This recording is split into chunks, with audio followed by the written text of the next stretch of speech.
Hello, fellow Cravers, and welcome back to another Top 5. This time I am joined by Tattastic Gamer, also known as Paul. How are you doing, Paul? And Merry Christmas as well, mate. Yeah, Merry Christmas to you. I'm good. So, 2016 has been interesting. I think though this is your first Top 5, but then again, you kind of got introduced into... You sort of are in the Crave Your Game family a little bit, even though you're your own separate channel as well. This is the reason why you're doing Top 5. And I'm definitely happy you're here. So, first of all, might as well explain the rules a little bit for people who haven't seen any of the other ones yet. Rule 1 is that we cannot have games that came out in December because we started doing these Top 5s in November, and that also includes Final Fantasy 15, even though it came out at the very end of November. Just seems fair. Rule 2 is that we can have any game that we've played for the first time in 2016. That means when it comes to the remastered games, if you've played the original before 2016, you cannot include them. But yeah. And rule 3 is we can have episodic games that haven't been completed, like Batman, or any early access titles, like, for example, Rust. I think is a good example. Is Rust actually a full game yet? I'm not sure. Either way, that can be included. So, anyway, Paul, first of all, what is your first game in your top 5? I would say Rise of the Tomb Raider. Rise of the Tomb Raider. So, this is the thing. It came out on Xbox One in December last year, didn't it? Yeah. But it's just not long came out on PlayStation. Now, what we know of, you're more focused on PlayStation when it comes to the gaming side of things, especially when it comes to the VR side, isn't it? Yeah. So, first of all, what's made you pick Rise of the Tomb Raider in your top 5 anyway? I just thought the 2013 reboot of it was going to be like a one-off. Yeah. Like, you know, it's going to be like, yes, how good is Tomb Raider? But then it's going to go... This one would be like, actually, is it really good? Was that just the initial wow factor that made it a bit different, a bit more gritty, a bit more... I found this one was a lot more open. There was actually more tombs, because the first one, the only tombs you found were the ones where there were like challenges and things, not...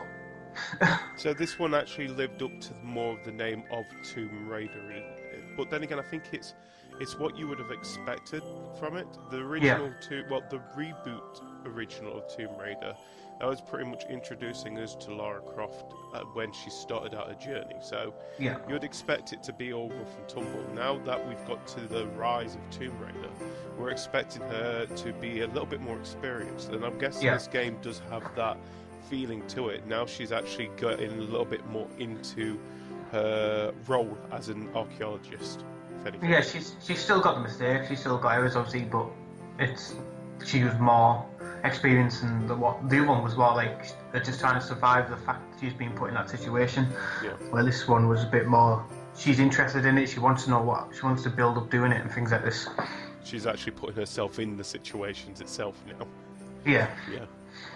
Well, I haven't played it yet, for the fact that I kind of... The thing is, I've got no excuse. I could have played it when it first came out as well because of having an Xbox.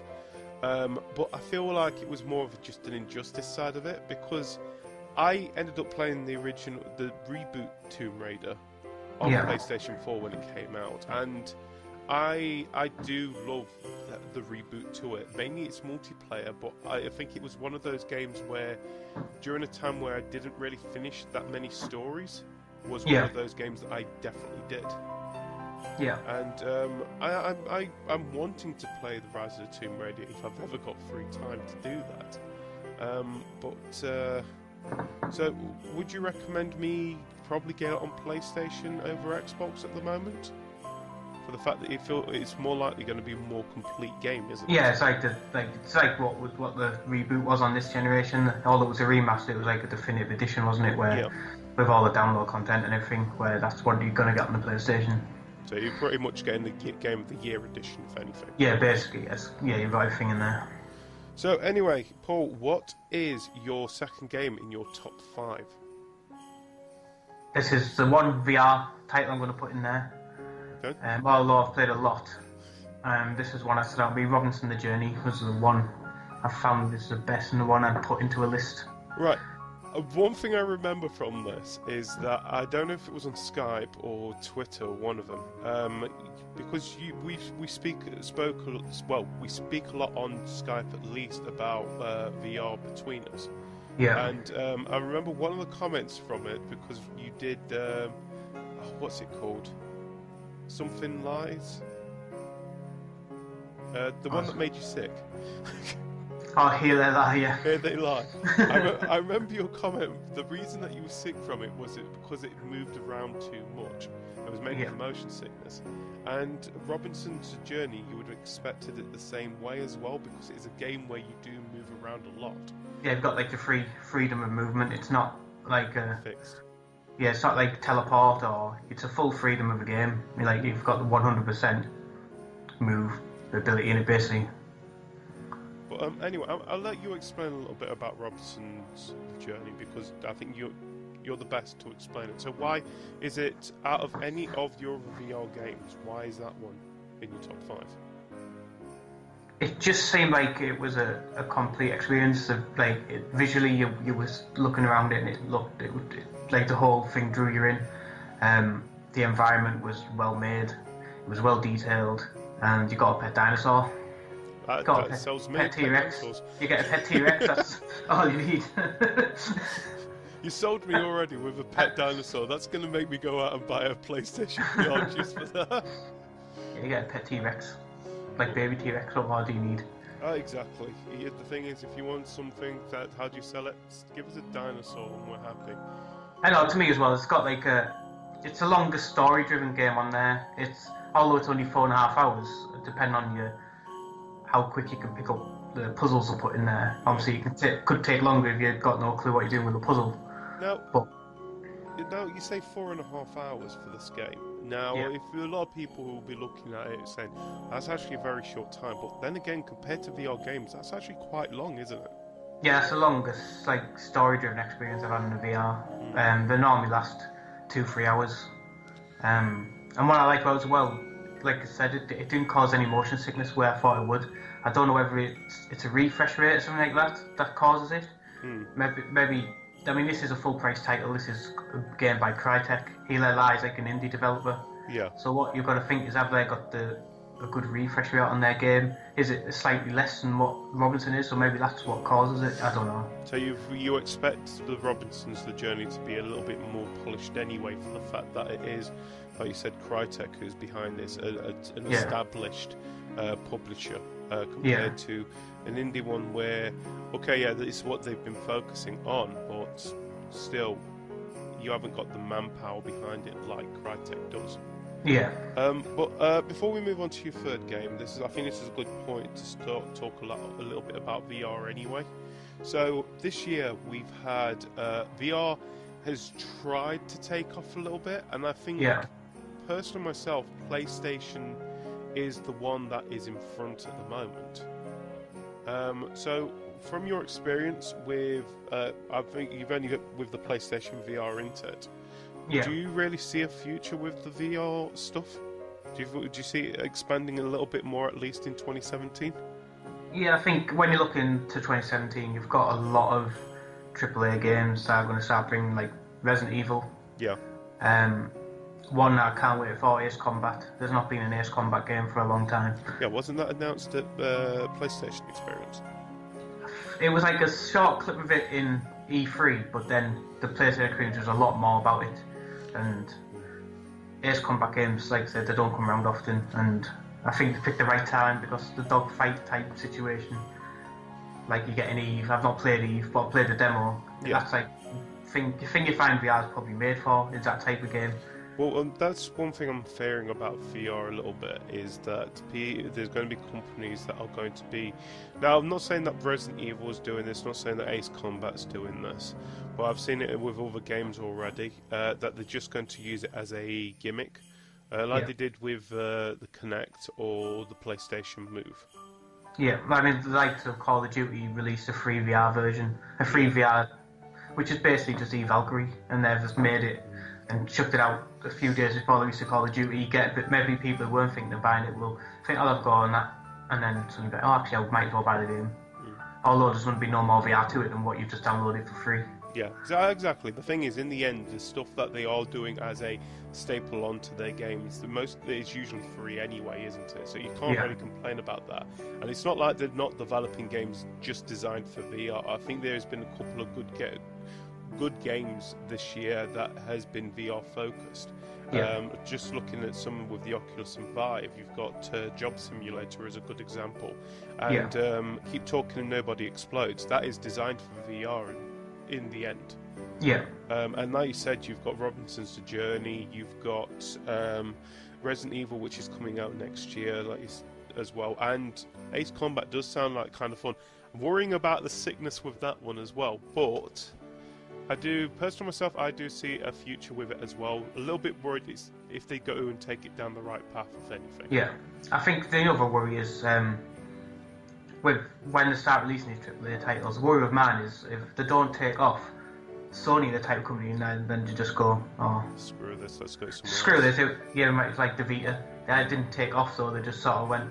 I don't know. Give Vita a chance. It did that. They did actually continue with it. It was mainly designed now for Japanese imports, but I think a good example of where they decided to just completely drop it was the PlayStation Move. And, you can use the PlayStation Move with your VR, but when the Move came out, they kind of did just completely drop it in the end, which was a bit disappointing. Anyway, let's talk about your third game in your top 5. What is it? I don't know if this slightly breaks the rules, but Destiny, but more the expansion of Rise of Iron. Right, I'll allow it for the fact that you did say one expansion especially. The thing is, if you said Destiny, just Destiny itself, then I would have been a little bit patchy, because we did allow Ryan with Lego Dimensions Year 2. Yeah. So I will allow it. So what's so special about this expansion for Destiny that's attracted you? Well, it sort of drew me back into it. Last year, obviously they did the expansion and they did an update in April, and I found I went back for that month in April, but then when this expansion came out, I'm still playing it now, so it's I know it came out in September, but I can see it lasting. The only thing I'm not keen on is the raid. It's a bit boring compared to everyone else since the first one, Vault of Glass. I think every raid's been a letdown compared to the first one, but this one's just the same type of thing. Boss fight, do a jumping puzzle boss fight, but all the rest of it, what they brought in, like the the name of it's gone. Well, the thing is, I'm sorry, I'm going to say this now. We are using some of your footage that you did with Destiny for this one, for the fact that we haven't got any spare on our channel at the moment. If that's alright, yeah, I think that's the best way to do it. I've got plenty of footage in my channel. Yeah. By the way, you can go and view that by clicking on the link at the end card for Tattastic Gamer's YouTube channel. Just saying, and it will be in the description below as well. So, but yeah, they've added quite. Archon's Forge a lot of sort of thing. They've added quite a bit to it. Again, they increase the light level, and it's not as easy to rush up that light level at the moment, I don't think. And they're bringing back good exotics. They're bringing back exotics from year one, which everybody wanted all the way through. Like Galahorn and Icebreakers coming back in the December update and things like this. So. Well, things I've not touched Destiny, I think, since the first couple of expansions came out. I think it was for the fact that with Destiny, the one thing that kind of ruined it for me was the fact that it was a free-player fire team, which I'm still guessing is still to this day, isn't it? Yeah, it is, yeah, if you're going to do the strikes and things like that, yeah. But my question here is, so we've just had, what is it called, the Rise of Iron banner? The Rise of Iron. Rise of Iron, yeah. Do you think this is going to be the last expansion, major expansion, before we hear something about Destiny 2 at least coming out? Yeah, I think Destiny 2 will be announced at E3 and out in fall. Yeah. I think they're keeping it a bit under wraps, but I think that's what I think this will be the last expansion, because I think if they say, actually, it's not going to be ready. We'll give you another expansion. I think people are going to get sick of paying £25 to £30 for an expansion again. Well, I'm going to say, you say E3, I'm going to say that you might hear something more closer to GDC myself. Yeah. So, but yeah, either way, I think Destiny has done quite well. There is still a few problems that I have with it myself, like saying the fire team, which hopefully please make it a 4-person. What bright idea was it to make it a 3-person? Yeah. It's a stupid number. But look, I'm happy that they have stuck to their guns, and especially when at least year 2 came out of Destiny. Yeah. I think this is the end of year 2 at the moment, isn't it? This is classed as year 3, this new expansion. This is classed as year 3. But year 2, I think it did actually highly improve on Destiny itself and the mechanics of it. So look, give it all its dues. It's done great. And I think they've done that, and I think with year 3, they've sort of listened to what people want. People want Galahorn back. People want Icebreaker back, and people wanted things like that, and they've sort of pushed all that into this over time. Obviously, December's when Icebreaker, you can start getting Icebreaker in December. Yeah. But it's sort of dragging in what people want in order to pull the fans back in, because I think the player base would probably drop if they didn't. Quick question before we move on to your 4th game. What the hell is an iceberg and a Galahorn for people who haven't actually played the game for a while? Galahorn's rocket launcher. They're both exotic weapons, but that's got tracking and it breaks off into clusters when you hit something. So it fires a lot of mini rockets off to do more damage to the area rather than just hit and explode. Yep. An icebreaker was a sniper, which auto-regened its own ammo. So if you stopped every 3 seconds, it auto-gened ammo into its clip. You didn't have to collect ammo for it. Well, that's cool. Anyway, so mate, we are on your 4th game in your top 5. Yeah. So what is your 4th game? Uncharted 4. Right. Okay. Go ahead. Uncharted 4. Now, I personally myself have not played any of the Uncharted series, but I do agree that even though I haven't played it and been one of those kind of people who have been on the outside of it, it is a great series and it is highly recommended. If you are getting a PlayStation 4, get at least the collection. Get the collection. And 4. And 4 as well. So, what did you think of Uncharted 4? It's Nathan Drake's last game as well, isn't it? Yeah, it closed off that side. Well, I think there's this new expansion coming out with the women. I think maybe they might go away and start bringing on more Uncharted out with the new main character from. But they ended every year. I think Naughty Dog make the game better. Yeah. In every department, it's not like it's just like, oh, the shooting's a bit off this year, we'll make the shooting better next year. It's like every year it improves in every area. But then again, that is Naughty Dog in a nutshell. The thing is, they do it every year. They make great games. I don't think there's that many bad games they've done.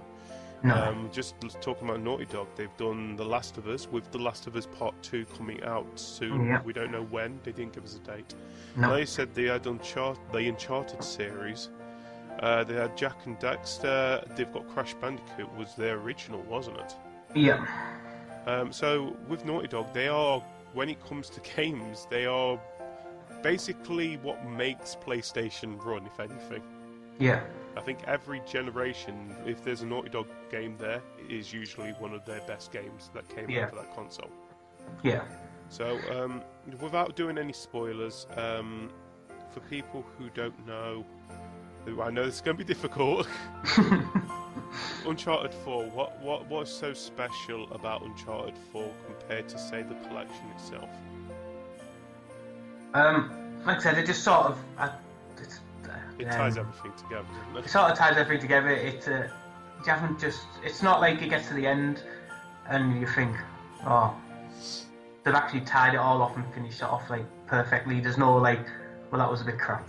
They didn't really explain. It didn't really do much. It was just they piled this on in order just to get the character out of it. You're sort of happy with the ending. A satisfying ending, in other words. Yeah. So we touched on it a little bit. So there is going to be a new Uncharted game coming out now. Yeah. It's classed as a standalone, not an expansion. Yeah, expansion. Yeah. So are you looking forward to this one that's coming out? Yeah, because the woman it's based on is like the woman you see walking. Oh yeah, Chloe In it. Fraser and Yeah, Nadine. Nadine. Yeah, I don't remember her last name. Chloe's in from number 2, I believe it is, Yeah, and she's a really good character. Nadine comes in 4, yeah. and she does just beat the crap out of you, but you don't mind. Because Wow, tough luck, mate. let her beat the crap out of you. She's meant to be this ultimate soldier type, marine type thing. So you're not. So obviously She's a tough girl, but you love yeah, it. just let her kick you out. Wow, I didn't know that side of you, mate. I'm gonna be honest. But so would you recommend, say, for example, like me, who hasn't played any Uncharted games? Yeah. Would I get lost if I just jump straight into Uncharted 4, or does it kind of give you some explaining? Do you need to play the original games to understand what the hell you're doing with that game? Not really, but you need to get a feeling for the characters. But if you picked up Uncharted 4 and just jumped in there, it's not going to be lost with controls. It's not going to lose you with like too many past references and things like this. More It's for sort of stories kind of things. yeah, Well, with that, you could always jump back, play 4, and then just go and jump back with the other games anyway. So yeah, you make it a whole, is it Tarantino style of thing? yeah. Anyway, mate, it is time for your last game on your top 5. What is it? I would say this was probably the best one I played all year, and it's by an indie developer. So it's not actually a blockbuster title, and it's Firewatch. Right, I highly agree with you. I was actually planning to put that in my top 5 as well. The only reason I kind of changed my mind is for the fact that I knew I loved Jackbox Party Pack 3 a lot more. Yeah. I think it's because it's been a staple point in Crave Your Game. Yeah, I've enjoyed at it least when the I last joined couple of them. months. Yeah. Yeah. But I understand why I love Firewatch, but why did you love Firewatch yourself? It was just the style of it, the art style of it, and the main thing for it all was the story. Although it wasn't outstanding, it was just a story that you wanted to play. You wanted to know what was going on. You wanted to know who this woman was. Everything as a part of the story dragged you in. As it started to get a bit odd, you were like, "Why is it getting odd?" You wanted to know, and it's just like. It was one of those kind of things where I think, as a gamer, when certain things was happening, your imagination started to run wild. And I think it was one of those kind of games where it kind of shown you, as a gamer, how we think. Yeah. And then it kind of shows you, no, this is supposed to be more like reality. This is probably what's happening. Yeah, like if something happens, you just like sort of think in your head, it's a game, so it's going to be something so obscure. But then you're like, actually, this could be real, and you don't like, and you just want to know, like I said, just want to know everything what's going on. Like you get to a point where something would happen in the story, and you'd think, I need to know what's happening now. There's no like saying I'll turn it off at this point. The only time I ever turned it off was when I'd finished a day and it come up the next day. I thought I can turn it off now because.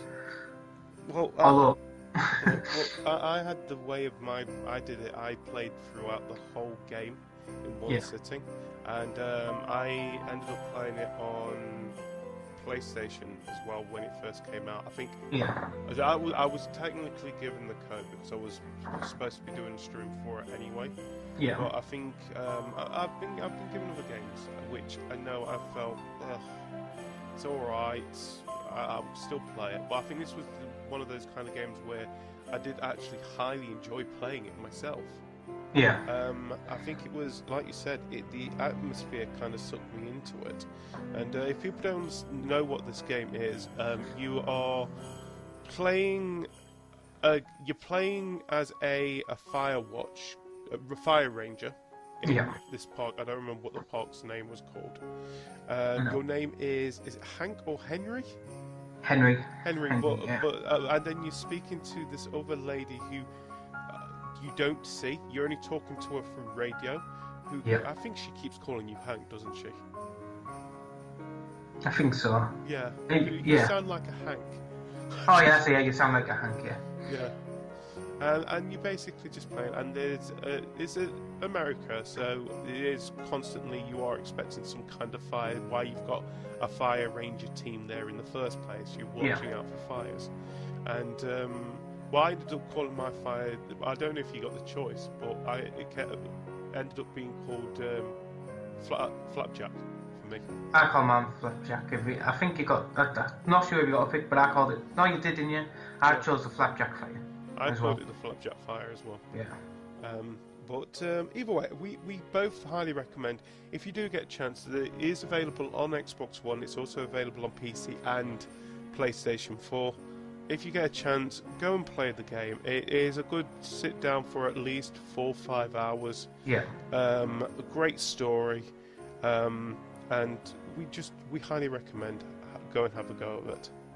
It's got a very, I'm not going to ruin the beginning, it's got a very sad beginning. It sort of reminded me of... There's a lot of reading at the beginning. The way it started, obviously it's completely different to how it was, but the way it started just automatically brought up to my head. It's like, oh. Yeah. It definitely gets you into the game from just reading it. The only thing is, if you do not like reading games at the beginning, you will not like the beginning. I think I was there for about 10-15 minutes reading the game. Yeah, you're reading, you've got multiple option answers and you can choose, but it's a lot of reading at the beginning. Yes. I miss Bucket. Yeah, poor dog. Poor dog. Anyway, before we go, Paul, one more question. I've asked everyone else this. So, 2017 is just around the corner. What games are you looking forward to next year? Well, I mentioned earlier, Ace Combat. Yeah. Really looking forward to that. Horizon Zero Dawn, if that lands next year, if it doesn't ever get delayed. I'm going to be honest, you're not the second person who said that. I think Doc is the other person who said Horizon Zero Dawn as well. Yeah. But yeah, anything else? And there was one that came to mind. I was just gone. Is it the next Call of Duty? No. It popped in mind for a second, but it's gone. Oh God, what was it? Was it a VR game? Was it No. Resident Evil, was it? No, it wasn't Resident Evil. Oh, that's gone. Came to pop in my mind. Oh well, you probably think about it at the very end. I'll probably go. We'll probably finish the video and it'll be gone. Yeah. It'll come back with, oh yeah, that one. Well, either way, Paul, thank you for joining me for your top 5 games. Yep. And everyone else, thank you for joining us for another top 5. Yep. Who will be next in our top 5s? We have no idea, because that is how we work here. But if you enjoyed this, we have got other ones. So far we've had me, Ryan, Doc and Matt do their top 5s. I know we've got Shimmy coming up as well. We've got Hanksy and Heavenly, and we are trying to get What's It as well, and Billy as well. So keep your eyes out. We are trying to do this every Tuesday, Thursday and Saturday throughout December. But until next time, thank you for joining us, and go and visit Tattastic Gamer as well. Go and like and subscribe over there. Yep, be appreciated. Yes. And while you're at it, like and subscribe here as well.